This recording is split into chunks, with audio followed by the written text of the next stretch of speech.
A lot of people, when they're diagnosed with anything, but we're talking obviously here about arthritis, there's a program out there that can help you learn more about it, cope with it, and maybe move through that journey with some help along the way. Those things are very important, right?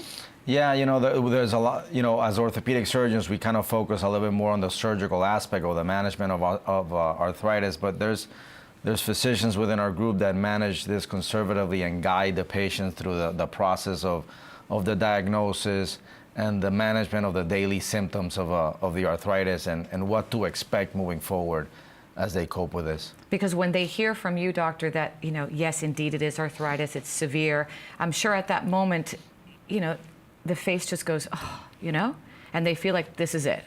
Yeah, you'll be surprised. A lot of patients already kind of figured it out as they go. Mm-hmm. They when they show up, they already know that they have arthritis because their relatives have arthritis, and they've talked to their neighbor and they talk to other people, and so they kind of have an idea.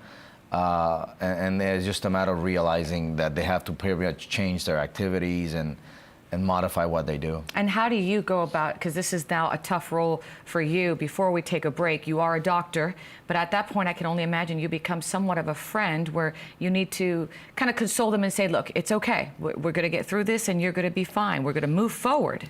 Yeah, I mean, a big part of what we do is educate patients. Mm-hmm. We got to educate them kind of, and it doesn't all happen in the first visit. Sometimes you got to see the patient a couple of times so that you can educate, they can digest what you talked about, and kind of guide them through the treatment process.